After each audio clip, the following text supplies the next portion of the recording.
Lepo pozdravljeni na okrogli mizi o sodobni španski literaturi, in sicer bomo na njo gledali iz Slovenije. Kot vemo, je Španija v fokusu slovenskega knjižnega sejma, bila je tudi letos častna gostja Frankfurtskega knjižnega sejma, kjer se je predstavila kot večkulturna, večjezična kultura, ki živi književno in diskurzivno raznolikost ter žanrsko pestrost. Današnji pogovor bo pokazal, kako jo vidimo iz Slovenije. Naša gledišča bodo seveda zelo različna, ker so tudi moje sogovornice in sogovornik različni, literarno vedno, prevajalsko, uredniško, bralsko. Z mano so, bom kar začela na svoji levi, David Heredero Thorso, Madridčan, ki zadnja leta že vrsto let živi v Sloveniji. Tukaj poučuje španščino, je strasten bralec in tudi zelo dober prevajalec slovenske literature v španski jezik. Potem na njegovi levi je Marjeta Drobnič, malo imam težave s koordinacijo, ne? Marjeta Drobnič, prevajalka, hispanistka, anglistka, v bistvu ena bolj uveljavljenih, nagrajenih prevajalk iz španščine in tudi v španščino. Moram poudariti, da je Marjeta bila prva, ki je začela tudi z, bi rekla, malo bolj marginalnimi glasovi. Prva si prevajala Bernarda Čago, Kirmena Ribeja, ne, tudi Manuela Rivasa, ne, se pravi baskovsko, galicijsko literaturo, tako da ne samo špansko, ampak tudi ostale glasove, kar se mi zdi zelo pomembno. Z nami je tudi Baranka Kalenić-Ramšak, profesorica na Filozofski fakulteti na oddelku za hispanistiko. Sprva se je bolj ukvarjala z latinsko-ameriškim romanom, a ne? V zadnjih letih pa raziskuje zelo uspešno predvsem sodobno špansko prozo oziroma sodobno špansko literaturo. In zadnja, ampak vendarle ne zadnja, oziroma zadnji bodo prvi, ne, je Veronika Rot, prevajalka tudi, torej hispanistka, filozofinja. V zadnjem času se mi zdi Veronika se podpisuje pod večino katalonskih prevodov, ne, tako da imamo v resnici zastopane tukaj vse jezike oziroma vse kulture, ki se tudi govorijo v španski državi. In dovolite mi, da predstavim še sebe. Moje ime je Barbara Pregl, sem tudi prevajalka in urednica na založbi Malinc, na založbi, ki je specializirana za izdajanje špansko govorečih avtorjev iz Evrope in seveda tudi z druge strani Atlantika. Seveda izdajamo tudi avtorje povezane s španskim govornim področjem. Tako, zdaj bi pa začeli naš pogovor. Torej, za začetek, ne, prej sem že omenila večjezičnost, večkulturnost, ki je nekako povezana s produkcijo knjig, ki nastajajo v Španiji. Zanima me, kakšni so po vaših izkušnjah stiki med posameznimi literaturami, ki nastajajo na Iberskem polotoku. Zdaj bomo tukaj seveda malo izvzeli portugalsko, lahko pa tudi mogoče, če kdo želi, lahko seveda tudi vključi, ne? Ampak kakšni so stiki, literarni stiki med španščino, med kastilščino, galiciščino, baskovščino, katalonščino, ne? Kako vi vidite te stike? Dober dan. Jaz samo lahko govorim kot bralec, ne? Ker prihajam iz Madrida, pač imam to šmolo, da potem sem enojezičen, to je čisto enojezično okolje in avtorji, ki pišejo v drugih jezikih Španije, pridejo do ostalega države, ampak izključno v španščini, a ne? Če so prevedeni v španščino. Moje izkušnje, v Madridu res, razen v določenih krajih, nimaš absolutno nobenega stika s katalonščino, z baškovščino in z galiciščino. Ja, tako.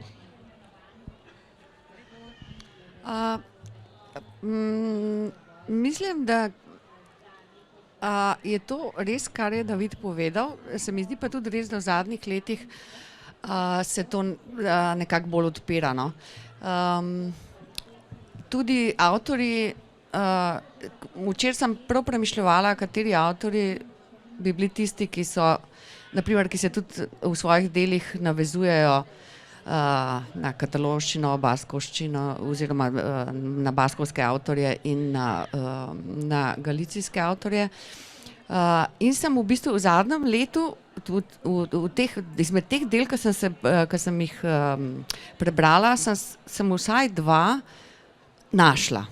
Naprimer, eden izmed romanov Alejandra Pedregose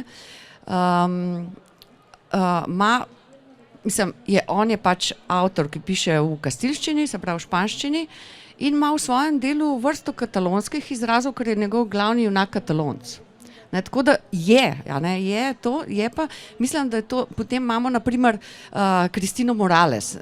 Ona je naprimer živi drugače Andaluzika, živi v Barceloni in tudi pri njej v bistvu njenih delih pač nastopa Barcelona in pač v njej vrsta ljudi, ki so katalonskega porekla oziroma ki so Katalonci. Tako da je nekaj normalnega, da se pojavlja tudi pač so znotraj katalonski izrazi in mislim, da je to v bistvu zelo v redu, ker potem se tudi bralcu nekako se jim ta svet približa, tudi izrazi in tako naprej. Drugi avtor, recimo, ki je Bernardo Achaga, njegova dela so v prevodu ohranjajo baskovske izraze, recimo. Tako da je tudi to v bistvu zelo v redu nekako za bralca, ki zna samo kastilsko, hočeš nočeš, bere izraze oziroma jih spozna, tudi takšne, ki jih se drugače v ožjem kontekstu, se pravi zgolj v političnem smislu nekako se pojavljajo. Mislim, ne samo v političnem, oziroma tisto, kar je vezano na to družbeno-politično plast, recimo, ampak tudi kaj drugega. Potem imam pa tukaj, sem si prav še napisala, potem je pa baskovski, no pa tudi Irursun, pa Aramburu, no, tudi Aramburu, ja, naprimer on piše v kastilščini, ampak je bask in potem on ima tudi številne te izraze not, ki jih uporablja in to je, hočeš nočeš, ena vrsta nekakšnega vplivanja oziroma nekakšne odprtosti, ki daje bralcu možnost, da vstopi nekako oziroma se spozna in vstopi v ta literarni svet drugih jezikov, v Španiji drugih uradnih jezikov, ki so pa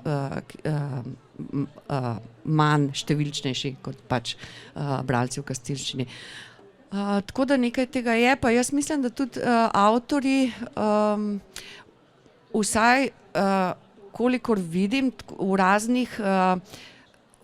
raznih žirijah, na raznih festivalih, na srečanju in tako se mi zdi, da so predvsem avtorji tisti, no, ki so nosilci tega, da se nekako razširi ta glas njihov, tako da to. Ja.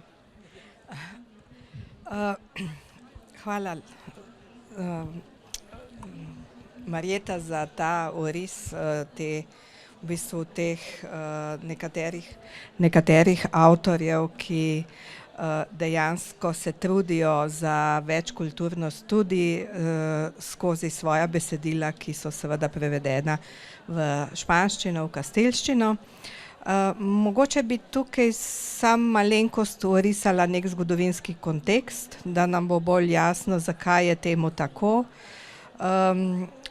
Španska realnost je bila do konca leta 1975 zelo drugačna, torej teh perifernih jezikov in kultur in literatur ni bilo do smrti Francisca Franca in dejansko lahko rečemo, da je v zadnjih desetletjih Španija naredila ogromne korake naprej v smeri medkulturnosti, tudi v tej smeri, ne glede na družbeni razvoj, ekonomski razvoj, torej V času frankizma seveda nič od tega ni bilo dovoljeno, jeziki so se ohranjali zgolj v domačem okolju in še to v glavnem na skrivaj.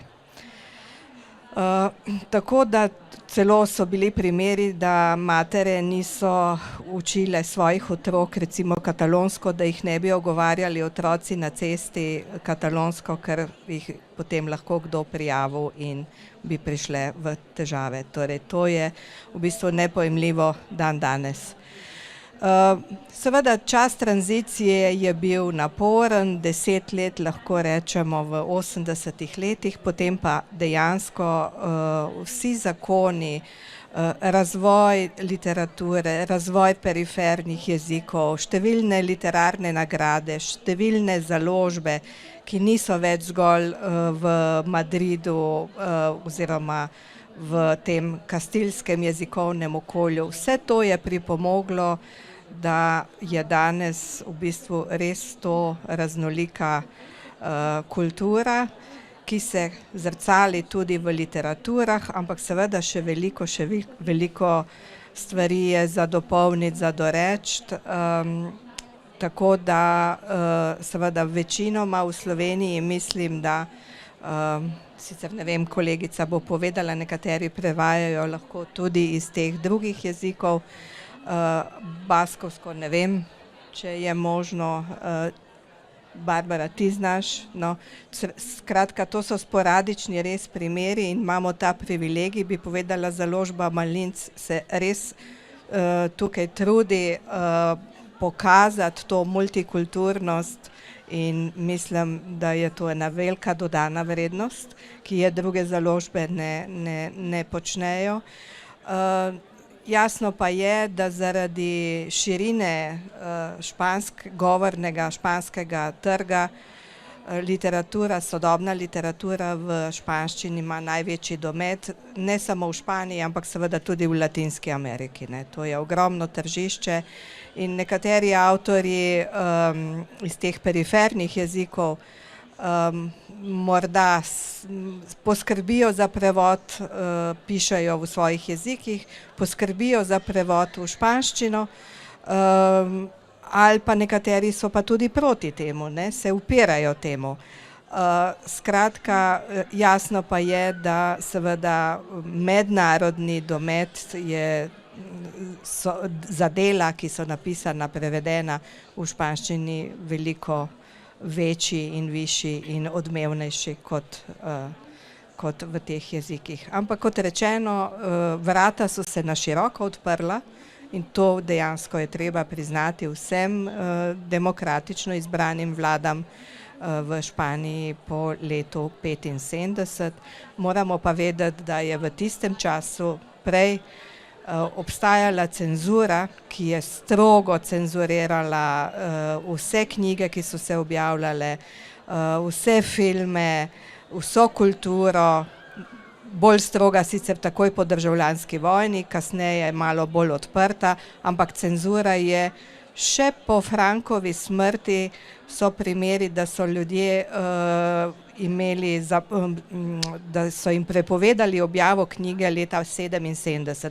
Ta aparat je bil ogromen, te strukture seveda s smrtjo Franka niso razpadle same po sebi, ampak so nekako kot nek dinozaver v praznem prostoru še lomastile, dokler so se te stvari uredile. Tako da hočem povedati, da je res v zadnjih 40 letih, 45 letih Španija na tem področju naredila ogromno.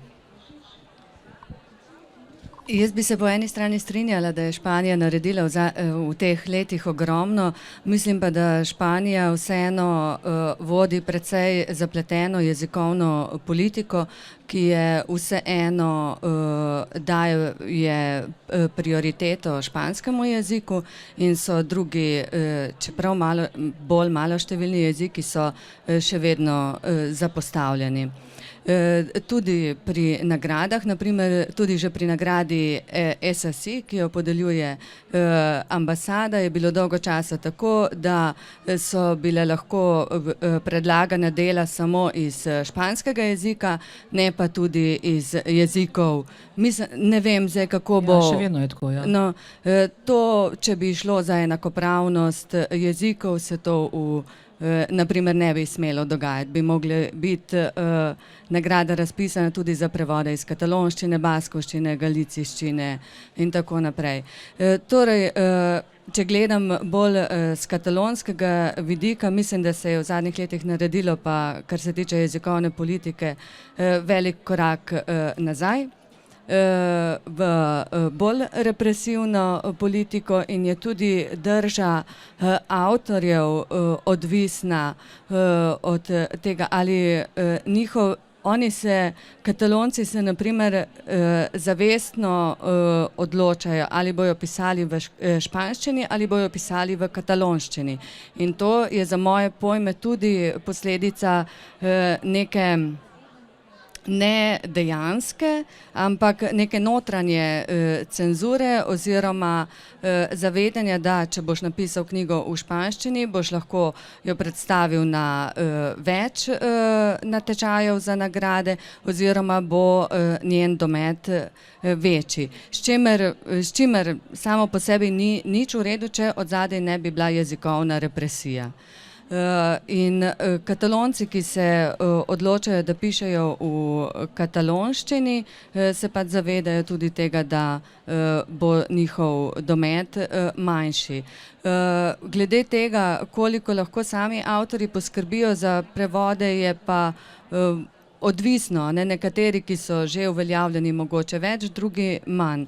Se mi zdi pa zelo pohvalno tudi od nekaterih španskih avtorjev, ali pa naprimer Dolores Redondo, ki zahteva oziroma njen pogoj je, da izidejo njena dela v vseh jezikih Španije. Take stvari se zdijo pa meni tudi spodbudne, zaradi tega, ker se mi zdi, da je tudi iz osebnih iniciativ pride do sprememb ali pa do večje uveljavitve posameznih jezikov. Tako da jaz, če bi, ne vem, s prispodobo, mislim, da ceste obstajajo med jeziki, ampak še zmeri je mogoče iz španščine v druge jezike 4-pasovnica, iz drugih jezikov v španščino pa še bolj makadamska cesta. Ja, super je ta primerjava, ki si jo zdaj dala. Rada bi, da se sprehodimo malo po različnih literarnih vrstah, zvrsteh, pa bi začeli kar s pripovedništvom, ker je najbolj razširjena, bi rekla, oblika. Torej, nastajajo različne zvrsti, od zgodovinskega romana do detektivke, različni avtorji so, različne tematike, od zgodovinsko-političnih, autofikcije, medosebnih odnosov, odprtost do resničnosti, nek kontrast med urbanim in ruralnim okoljem, torej obstajajo ali pa se pojavljajo že uveljavljeni avtorji, med drugim recimo Javier Marías, preminuli, Antonio Muñoz Molina, José María Merino, Juan José Mellas, Luis Landero, Álvaro Pombo. Opazan je trend ženskih avtoric, recimo Soledad Portalas, Rosa Montero, tudi pokojna, zdaj že nažalost Almudena Grandes, tudi mlajše avtorice in avtorji. Zdaj, v bistvu v tej panorami, kaj ima za vas največjo umetniško moč? Kaj vas kot bralce iz vaših seveda različnih gledišč, kaj vas najbolj pritegne? Pa mogoče zdaj, Veronika, začnemo pri tebi, da ne bomo šli vedno v isti smeri. Meni je zelo všeč neka provokativnost, bi rekla. Moram reči, da so predvsem ženske avtorice, se mi zdijo v zadnjem času zelo zanimive, sicer pa vsak ima nek omejen domet tega, kar prebere. Mislim pa, da resnično ženske avtorice in starejše generacije in mlajše generacije, tako Španke kot katalonsko govoreče, odpirajo neke provokativne teme, ki so na nek način še zmeri tabu in jih tudi obravnavajo z zanimivimi, svežimi jezikovnimi in pripovednimi prijemi. In meni je na primer všeč ta Kristina Morales, ne pa ta roman Lektura facil, lahko branje. To so zelo provokativne stvari, ki jih po eni strani težko beremo, po drugi strani so pa nekako perverzno privlačne. In mi je to všeč, zaradi tega, ker se mi zdi, da te nekako zdramijo, da zdramijo in na tem na čustveni ravni, na razumski ravni, pa tudi na tem jezikovni tej ali nagajivosti ali ne vem, izvirnosti. To. Hvala. Jaz za sebe bi rekla zagotovo, da me zanima zgodovinska tematika. Ampak ne sama po sebi, v bistvu zgodovinska tematika kot neko ozadje, kot neka usodne zgodbe 20. stoletja, v vseh teh nijansah državljanske vojne in postdržavljanske vojne, tudi na neki etični ravni, pisatelji, ki se lotevajo te tematike, ki je bila zamolčana kar precej časa po koncu frankizma, ker enostavno nekako družba seveda, če je hotela naprej in dohiteti evropske države po letu 1975 v vseh možnih oblikah, predvsem v gospodarskem smislu, nekako ni morda bil čas in je zavestno obstajal nek moratorij na to tematiko. Zdaj pa se seveda rane odpirajo, diskusija se odpira. Tukaj vidim precej paralelizma z slovensko situacijo, z slovenskimi globokimi razklanostmi in ranami in v bistvu, tako da me ta tematika, moram reči, zelo zanima, ampak kot rečeno, ne da avtorji seveda razglabljajo per se o tej zgodovinski tematiki, ampak seveda nadgrajujejo z nekimi junaki, z nekimi recimo etičnimi razmisleki, psihološkimi razmisleki in tako naprej. Pogosto se to zgodi tudi skozi detektivske romane. To se mi zdi tudi zelo v bistvu posrečen prijem za privabljanje publike, ki morda drugače o tej tematiki ne bi razmišljala. Skratka, ta večplastnost, ne. In po drugi strani me seveda tudi zelo zanima avtofikcija, ne. Torej, dela, ki nekako vpletajo široko podstat literaturo 20. 19. stoletja, tudi pri ženskih avtoricah, ne. Moram reči, recimo Almudena Grandes, izjemno inspirirana z velikim pisateljem španskim 19. stoletja, Benitom Pérezom Galdosom, ne, to je recimo španski Balzac, če naredimo eno primerjavo, in ki je seveda obravnaval zgodovinske dogodke na vse mogoče načine in ona, se mi zdi, briljantno v bistvu nadaljuje v tej smeri, kot je rekla Barbara, na žalost lansko leto umrla avtorica.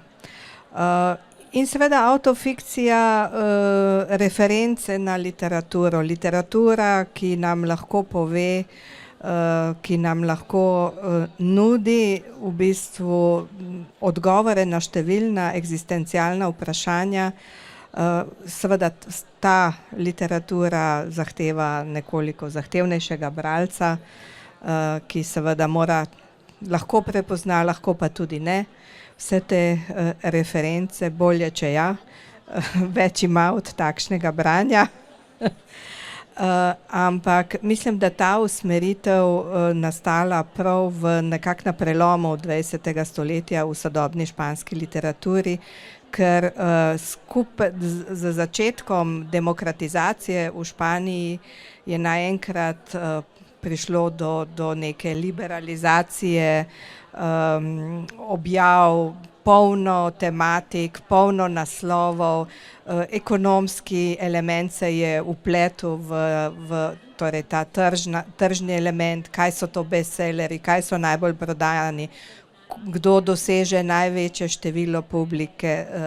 Seveda tukaj potem te periferni jeziki niso imeli neke konkurence, ampak počasi so avtorji in avtorice začeli razmišljati, da je vendar treba stopiti korak naprej, da seveda ta literatura, ki ji rečemo plaža literatura, gre svojo pot, ampak da se je vredno potruditi tudi za nekoliko zahtevnejšega bralca, da je potrebno pisati tako, da se tak bralec v bistvu ne izgubi v tej poplavi, komercialni poplavi, in tukaj verjetno sem sodijo tudi v bistvu vsi ti avtorji in avtorice, ki so bile prej omenjene. Jaz nimam nekih preferenc. Rada pa preberem oziroma rada sprejmem, najraje sprejmem pa tisto, kar me na začetku v bistvu, kar mi naredi tak velik vtis, da potem še nekaj časa v bistvu ne pridem k sebi. Se pravi, da to so dela, o katerih moraš razmišljati, dela, zelo pogosto dela, ki jih moram potem še enkrat prebrati, da v bistvu sploh vem, kaj mi hoče, mislim, da poskušam razumeti, kaj mi hoče povedati. Nimam rada del, ki že takoj vidi, mislim, kaj je in ki predvidevaš, kaj bo, in ki ti zelo jasno se pokažejo. Tega ne maram. Rada imam to, da sem potem s tem delom, ko ga preberem še nekaj časa in da o tem razmišljam in da ga ponovno vzamem v roke. Ena izmed teh je res Kristina Morales, koliko sva jo že dvakrat omenila, no. Pač zelo mlada avtorica iz Granade, ker jaz se spomnim, ker sem že ne vem, 7 let nazaj, ker sem brala njene zgodbe, me je prav presenetila in smo jo potem, jaz imam to srečo, da vodim prevajalske delavnice in smo, jasno, takoj sem jo vzela kot avtorico za prevajalske delavnice in smo že zelo dolg časa, zdaj smo, mislim, da že 3-krat prevajali njene kratke zgodbe, ker so res impresivne. Pa tudi potem romani, ta La lectura fácil, La lectura fácil pomeni lahko čtivo oziroma lahko branje, a ne. To je roman, ki je precej obsežen, ampak to ni nobeno lahko branje, a ne, in to nam je že na začetku tisto, kaj, lahkotno branje, a ne, to, super nekaj, pa avtorica, pa to bo nekaj. Mislim, to je zelo, zelo težko branje, ampak v bistvu na vsaki strani ima nekaj tako zelo družbeno angažirano, ampak ne na tako na prvo žogo, a ne. Je treba pač vse razmišljati, noter vse, mislim, v glavnem priporočam za tiste, ki pač še znajo špansko, dokler ne bo prevoda. Potem so pa tukaj, to je izmed mladih avtorjev, potem imamo tukaj na primer avtorice, Pilara Don, a ne, potem pa v poeziji tudi, a ne, Andres Neumann recimo, a ne, to imamo tudi prevedeno v slovenščino. To so avtorji, ki se sploh posebno v kratki prozi, na začetku, ko prebereš, sploh ne veš, kaj ti hoče povedati. Ravno v tem je čar, ker je skrivnost. Ne veš, to moraš to dešifrirati, moraš to razbrati, kaj je to. In to je meni najljubše. Da ti na začetku v bistvu te vrže v nek svet in sploh ne veš, kaj se dogaja. In potem začneš, tukaj začneš počasi dešifrirati. To je meni najbolj všeč. No, ampak hočem to povedati, da nimam pa nekih preferenc, mislim, lahko je tudi odvisen, se pravim, odvisen, kako je knjiga napisana, ker ti imaš neko zgodovinsko knjigo lahko tako fascinantno napisano, da res, da te je tako vrženo, tako kot sem rekla, in potem moraš deživrirati. Imaš pa lahko nekaj tako pač čist normalnega, ki je pač, mislim, pa tudi dobro napisano, a ne, ampak se je pač knjiga navadna, a ne, recimo. Kar ne pomeni, da ni dobra, a ne. Samo en dodatek, takoj bom dala besedo. Ko si Neumana omenila, v bistvu so nekateri avtorji zdaj, ki povezujejo ta dva svetova, latinskoameriškega in španskega. In v bistvu on je en tak, recimo zagotovo poznate Roberta Bolanja, ki je drugi tak steber pripovedništva 21. in 20. stoletja, žal tudi preminil.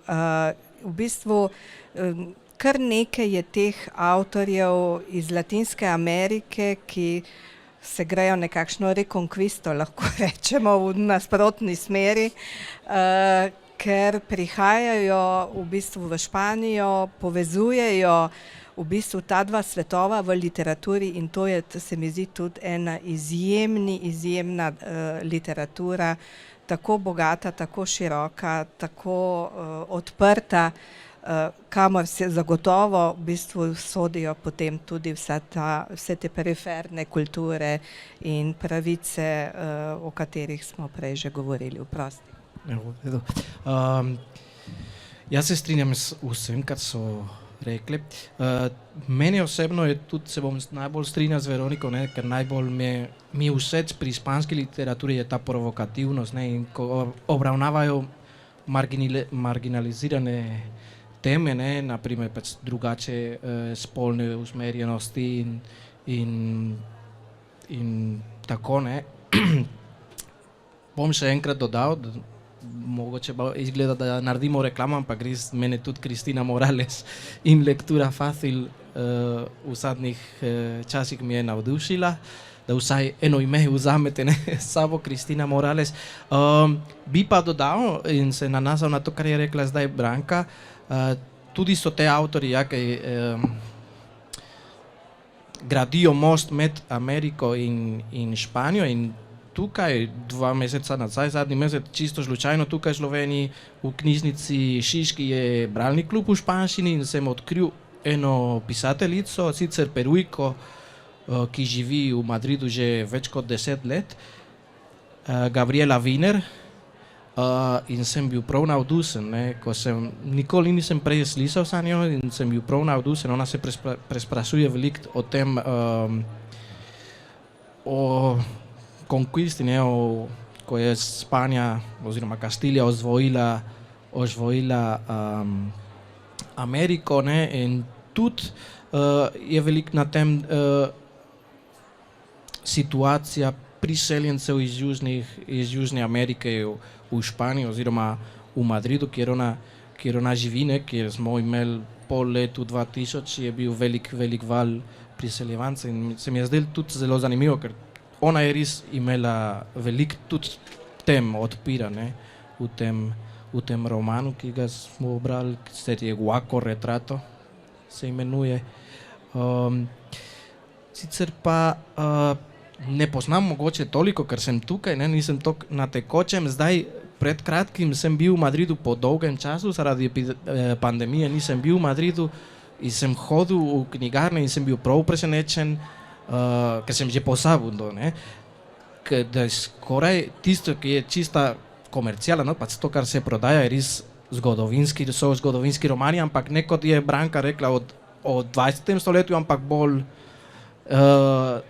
srednjeveške in tako naprej, ne, in pa ne samo o zgodovini Španije, ampak španski avtorji pišejo o zgodovini drugih krajev, ne, in sem res, jaz včasih sem to vrsto literatur, ker sem študiral zgodovino, res prebral veliko, ne, malo sem se že prenajedel, ker zdaj tudi občasno berem, pa mi ni toliko všeč, kot mi je bilo včasih, ne, mogoče prelahko branje, ne? In tudi po eni strani se mi zdi, da je skoraj škodljivo. Škodljiva literatura, ne? Ker pač je taka, tudi veliki je ala Dan Brown, ne? In tako naprej, ki je res prodajno uspešna, ampak ne vem. Pa tudi me preseneča, da so bili načeloma ista imena, ali pa v velikem delu ista imena kot 15-20 let nazaj, tam v policah. Da se vedno tisti avtori pišejo, mogoče ne pustijo toliko prostora, ne, da novi avtori so uspešno v prodajnem smislu, a ne. To se tudi zgodi pri glasbi in pri vsaki zadevi zdaj, ne. Super, ja, krasno ste tole podali, tole razčlenili, no, panoramo.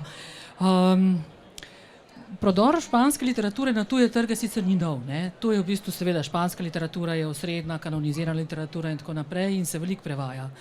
Ampak to, kar pa je novo, so pa, da se prevajajo te velike uspešnice, torej ne veliki, ampak uspešni avtorji, recimo kot je, ne vem, Arturo Pérez Reverte, ki je zelo komunikativen avtor, recimo Carlos Luis Zafón, ki ga imamo tudi v slovenščini, ne. Na Slejmu je razstava 50x50, kjer so razstavljeni prevodi iz jezikov španske države in tudi vanje. Kako bi lahko na kratko komentirali recepcijo španske literature v Sloveniji? Ampak prosim, res na kratko. Ne vem, je prisotna, ampak mogoče to je španski kompleks, ne?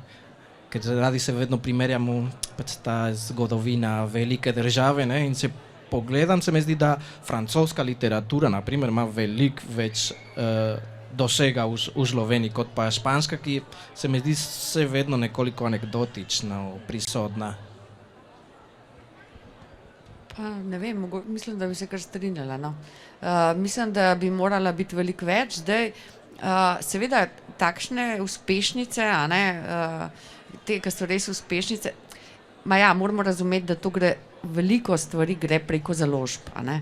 Se pravi, tukaj je vse, mislim, dogovarjanja založb. Ne, vse ne. Mislim, jasno, da pač je edicija založbe, ampak hočem reči, da veliko založb v Španiji pač promovira te svoje neke dobro prodajane avtorje, recimo, in pač te založbe, ki pa pri nas kupujejo, pa verjetno tudi tako, mislim, ne vse, a ne, pa ne pri vseh delih, to moramo razumeti, ampak so pa neke take tržne zanimive stvari, ki pa pač prinašajo tudi neko finančno stabilnost eni založbi, a ne.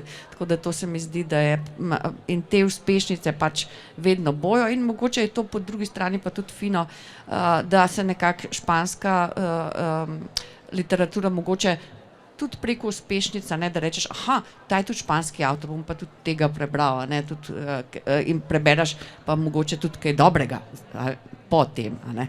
Tako da mogoče to. Bi si pa želela, mogoče res to, da bi, no sej, da bi pač bilo mogoče mogoče, ne vem, v bistvu ne vem, več avtorjev, no, španskih, to. Mislim, širše, no, širše. Ja, tukaj zagotovo velja rek, ne, o španski vasi.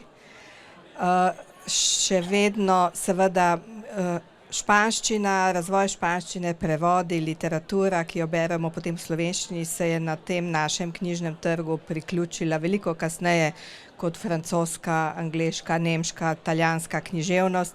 In seveda v bistvu nam v bistvu manjka v slovenščini polno enih klasikov španskih, ki jih nimamo, čeprav občasno se kdo tudi tega loti, ne, recimo kolegica lani prevedla ponovno zgledne novele Cervantesove, potem skratka je pa cela vrsta avtorjev klasičnih, ki jih nimamo, ne. In seveda potem je mogoče v novejšem času, v 20. stoletju se je več prevajalo hispanoameriških avtorjev, ko je bil ta boom hispanoameriške književnosti po celem svetu, ki je eksplodiral v drugi polovici 20. stoletja, je v slovenščino bilo več prevedenih takoj avtorjev Garcia Marquez, Mario Vargas Llosa, Fuentes in tako naprej. No, ampak zdaj pa seveda potem so se počasi tudi španski avtorji in potem seveda odvisno od izbora založbe, se pa seveda tudi kolegica, torej Marjeta Drobnič recimo izjemno trudi približati Javierja Mariasa, izjemen avtor, ki ga je recimo res vredno brati. Je seveda v tej kvoti španskih avtorjev, mednarodnih priznanih, ampak ki pišejo res ki so pisali, žal tudi on pred 2 meseci preminul, ki so pisali kakovostno književnost.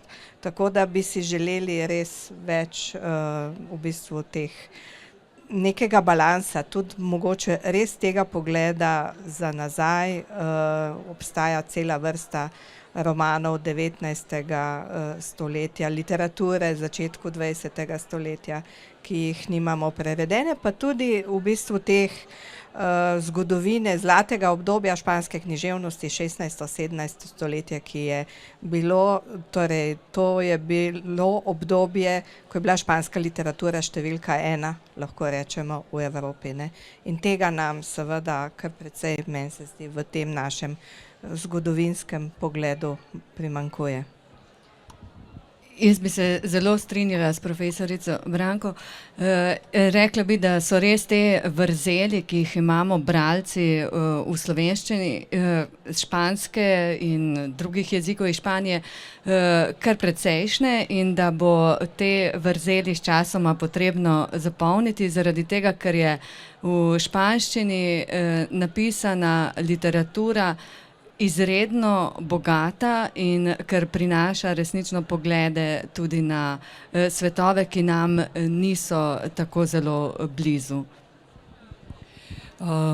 Počasi se nam izteka čas, ja, tako da še zadnje vprašanje, ne. Jaz bi vas vsekakor rada povabila na to razstavo 50-50, na tistem balkonu je gor, kjer so gajbice, tako da vabljeni.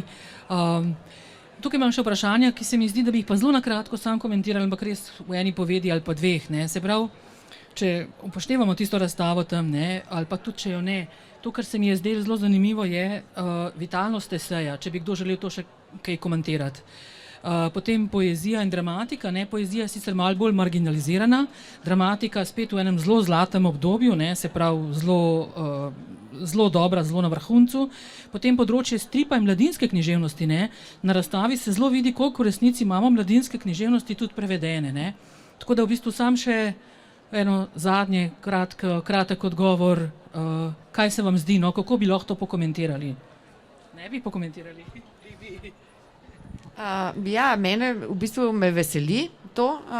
Po eni strani vemo, da mogoče ima otroška literatura pa mladinska književnost, no, da sta mogoče pač zato, ker si vsi želimo, da bi naši otroci brali in tako, mogoče pa je en tak mal nekoliko večje tržišče, no.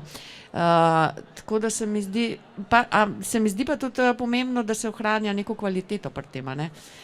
Pri prevodih, tako v slovenščino iz španske mladinske in otroške literature, kot pri knjigah, ki so naše oziroma slovenske in ki se potem dajo na španski trg, recimo.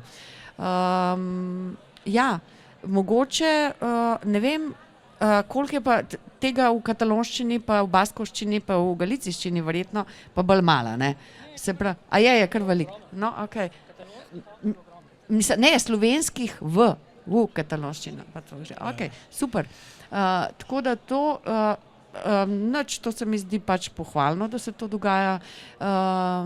Ja, drugače pa pri poeziji, no, to sem pa prej še tudi hotela povedati, mislim, da poezije pa je nekaj, pa zdaj je vedno več, a ne, ampak se mi zdi pa, da tudi kar veliko še manjka, posebno to iz zlate dobe, te poezije sploh ni, ne vem, je sploh kaj zelo malo, a ne. Tako da tega ni, tako da čakamo nekega prevajalca novega, ki bi to res znal in zelo dobro naredil. A ne? Jaz mogoče samo bi to rekel, ne, da ta velik delež prevodov iz Španije so mladinska literatura, razlog ni za to v Španiji, ampak je v Sloveniji. Ker tudi, če se sprehajamo po sejmu, se lahko vidi, kakšen ogromen delež je otroške in mladinske literature. Jaz to se spomnim, ne, in tudi včeraj mi je rekla prijateljica isto, ne, jaz prvič, ko sem prišel v slovenski knjižni sejem, res nisem mogel verjeti, koliko založb se ukvarjajo s otroško in mladinsko literaturo. To je mogoče tukaj je to tudi pomembno. Jaz bi, naprimer, z vidika katalonščine bi rekla, da je tukaj zelo pomembno delo tudi Instituta Ramon Llull in vseh teh mehanizmov, ki spodbujajo k prevodom in dajejo tudi subvencije. Naloga pa založb in tudi prevajalcev pa je, da izberejo kvalitetna dela, ki jih lahko prevajajo. Tako da, kar se tiče mladinske in otroške katalonske literature, mislim, da imamo v slovenščini že kar precej. V zadnjem času pa mene tudi zmeri bolj zanima dramatika in se mi zdi zelo zanimivo, da je ponovno nekako prišla v ospredje, ne zgolj kot uprizoritveni tekst, ampak tudi kot prvotno kot besedilo, ki ga bereš. Ne samo gledaš na odru oziroma poslušaš. In se mi zdi, da je na tem področju in katalonska dramatika zelo močna. Mislim, da smo imeli pred kratkim tudi uprizorjeno nekaj v MGL-ju in španska pa tudi. No. Ja, vse lepo, ne, ampak seveda tudi na naši strani se moramo truditi za te jezike, za poučevanje teh jezikov. Katalonščino smo po dolgih časih ponovno vzpostavili kot lektorat. Galiciščine, baskovščine nimamo.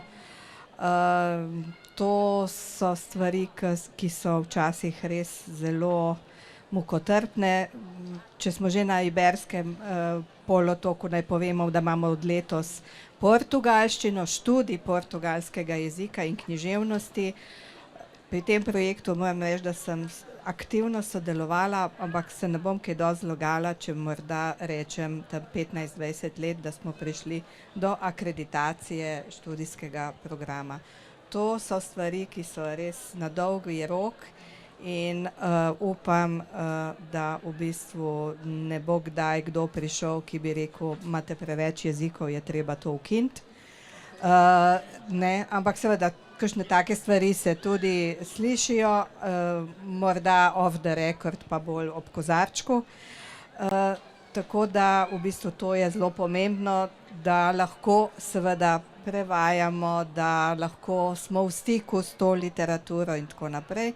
Mladinska književnost seveda se mi zdi zelo pomembna in zelo pohvalno, da je teh avtorjev več. Dramatika seveda se pa ne samo španska, katalonska dramatika sooča s tem pojavom, da je vedno več manj besedil, vedno več so ta besedila samo vezana na določen projekt, na določeno uprizoritev.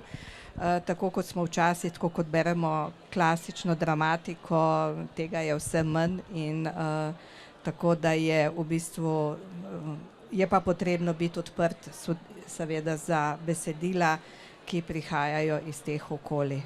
Toliko. Tako da upajmo samo na razcvet in na svetlo prihodnost. No, prihodnost svetla gotovo nas čaka. Žal je ostalo premalo časa za vprašanje občinstva. Mi bomo seveda še tukaj, zdaj bomo zaključili. Torej vabljeni še enkrat na razstavo 50x50. Lahko se oglasite tudi na stolnici založbe Malinc. Mi bomo sigurno se predstavili tja in tudi tam lahko še kakšno rečemo. Hvala.